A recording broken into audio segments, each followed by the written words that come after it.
Today, we become legends. Hey, my name's Enter, welcome back to the channel, and today we have our first developer deep dive for Smite 2. This one is going to be on audio, and they've said they're going to be doing these every week, I think, so depending on how interesting the information is in all of these, I may cover all of them, or I may wait a little bit and cover a few of them at once if they kind of release and they're like sort of more minor topics. But for this first one, I thought I would cover it in full, just gauge the interest and stuff like that. Audio might not sound like a very important thing, but believe me, it really is.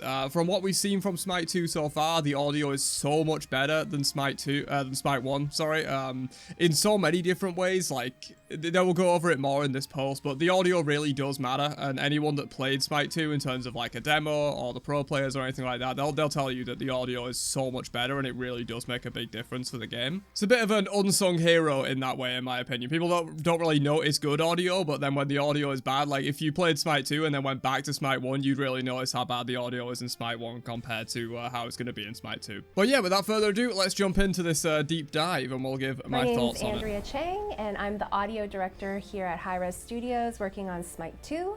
I helped build the audio team up from the ground up. When we started, we were actually very small of a team, and so it felt very prototypey, almost game jam-like. Basically, you would just bounce ideas off of each other very quickly. So it was very... Yeah, that's basically how Smite 2 was in general. Like, it was a very small team that initially started the game. I think they've pulled more people onto it since. But yeah, at the start, it was very much sort of a prototype. Let's see if we can build Smite in UE5 kind of thing. And then it kind of slowly snowballed into this. Like, they realized how good UE5 was. They realized how quickly they could make these things. And they were like, fuck it, let's just make Smite 2. Very organic and grassroots-like. So one of the first things that I would say is a huge improvement on our end is using meta sounds, which is our new audio system, which is a huge improvement over UE3's sound cues. We have increased... Yeah, so this is already, another instance of UE5 just making things, they have a lot of built-in tools that just make making the game so much easier and, like, not really semi-automated in a way, but kind of. Like, they have a lot of functions and built-in commands and all this kind of stuff. I'm not a game dev. I'm probably using very terrible terminology here, so correct me in the comments if you know a lot about game dev. But there's a lot of stuff built into the engine that you can use. They mentioned something about the gas system, which is the gameplay ability system, I believe is what it's called. And basically that allows you to, like, model abilities using, like, a kind of, not a template, but, like, a system that's already implemented there. And they mentioned something about, like, Zeus 1, where they easily made Zeus 1 when there's, like, a bunch of rules that it has to follow. You know, it has to bounce from the shield, it has to bounce from enemies, it has to prioritize gods over minions when it's bouncing, it has all these different things it has to do. And in UE3, you would have to sort of make that, like, all individually and, like, code, like, oh, this should only go here, and this should go to the closest target, and find the closest target, go to that target. Oh, wait, that target is a minion. No, cancel that, go to a god. And, like, the gas system that they have in UE5 just makes that all so much, like, simpler and easier to make. And with the audio, it's the same thing, it seems, with this new audio system that they have going on in UE5. Which is a huge improvement over UE3's sound cues. We have increased voice count in Smite 2. So in Smite 1, this is very important. Voice cap limit was 32 voices. If you're basically just walking down lane solo, that's already 24 voices. And if you add, like, fighting minions on top of that, then you're pretty much at your voice count cap. Yeah, so voices is, like, I assume a sort of a dev term for it. They basically just mean sounds playing at once is what they mean by that.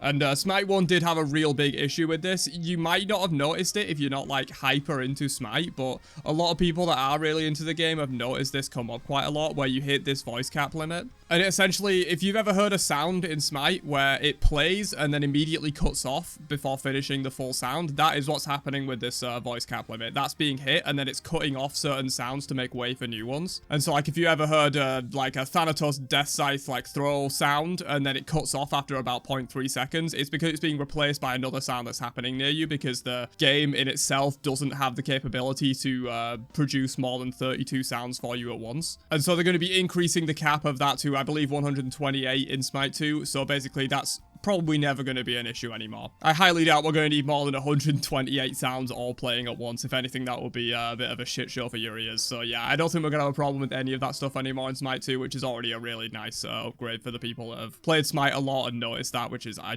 definitely have noticed that. In Smite 2, we didn't want voices to just randomly cut out and miss out on important gameplay information, and so we raised the voice count limit to 128. That way people can hear things that they need to hear, and also the fidelity of the audio is just increased tremendously because you're able to hear so many more things and have such a more immersive experience. In Smite 2, we really wanted to make sure that we gave the players really good spatial information for the audio. And one of the things that we improved in Smite 2 was the attenuation. This just sounds so much better, dude. So attenuation basically is if you have an object and it emits a sound, the radius that you hear that sound from is the attenuation of that sound. So if you look at the picture, the red circle is Smite 1's attenuation, and it's pretty large. Smite 2 has a lot smaller of an attenuation. It's the blue circle. And dude, that is crazy. This is, I believe, Smite 2's conquest map here, not Smite 1's conquest map, but if we assume they were roughly similar-ish in size, that means in Smite 1 you could hear enemy sounds from their Phoenix when you're standing at your Phoenix in mid. That is kind of crazy. Obviously, there'll be audio like fall off over distance, so I doubt you would actually be able to hear anything going on at the enemy Phoenix, but I know I have noticed this in Smite 2 where I hear sounds from way further away than I realistically should be able to. Like, there's certain sounds that seem to do it as well that maybe don't have enough of that fall off, and you can really just hear them from a ridiculous distance away. Cucullin's transform is a good one. There's probably a bunch of other ones that I could think of if I actually spent some time on it, but off the top of my head, Cucullin's transform into rage mode is a very poignant example. Like, I would literally hear that from like mid if like a Cucullin was transforming in solo. Like, it is kind of ridiculous. So I think this makes sense to reduce that radius where it will be like cut off and you won't be able to hear any sound further than that. Obviously, you don't want it to be like this tiny little like bubble around you and you can't hear things that you can literally see right in front of you. But I think reducing this does make a lot of sense. It's kind of nuts that you can technically hear from Phoenix to Phoenix. Actually, maybe I lied about that because it is a radius. Maybe you would have to be standing in the middle and you could hear to both Phoenixes, but you probably can't hear from Phoenix to Phoenix. Because if you were standing at the Phoenix, then you would have a radius that goes like this, and you'd be able to hear to the middle. But still, from Phoenix to the center of mid lane, you can still hear sounds. Is kind of insane. Accurate information of where the actual sound is spawning from. So continuing on that thread, occlusion is another way to give players better spatial information. So for example, if you have a Bellona behind a wall hacking away at the jungle, you don't want the Bellona to feel like they're right next to you. Dude. You want to feel like they're occluded or coming from behind the wall. That is really, really cool, dude. Like, I'm pretty sure Smite 1 doesn't have any of this. Like, it basically respects line of sight. Like, if you're like behind a wall, it's going to sound a little bit muffled, and then as soon as you come out of that wall, you hear it like come into focus as if it was, you know, real. That is really cool. At the jungle, I like that. You don't want the Bellona to feel like they're right next to you. You want to feel like they're occluded or coming from behind the wall. That's so sick. It's small things, but like it does make a difference. That occludes the sound if it's blocked by something or if it's obstructed by something. And so the sound will be decreased in volume, and also low pass filters will be applied to it if the sound is occluded. So one of the things I wanted to do with Smite 2's sound design was take a very intentional approach, and part of that is making things feel a lot more responsive. So for example, in Ymir's AO1 ability, right when you press that button, you get that sound of him digging into the ground and ice crumbling. And I think that tactile feel really helps to make you feel like you're Ymir and super powerful Norse giant. The second thing that I wanted to focus on for the sound design was having high quality informative sounds. For example, in Ymir's AO2 ability, he spawns these spikes. In Smite 1, you hear these kind of high-pitched, fragile sounds. And in Smite 2, I really wanted the player to feel like these are actual spikes that could hurt you and damage you. And so the sounds are a lot more visceral in Smite 2. And the third point is, keep what's good from Smite 1. If it's not broken, then don't fix it, right? And so Ymir's AO3 is a great example of that. How, that's a very iconic sound. And players recognize it right when they hear it. They're like, oh, that's the Frost Breath.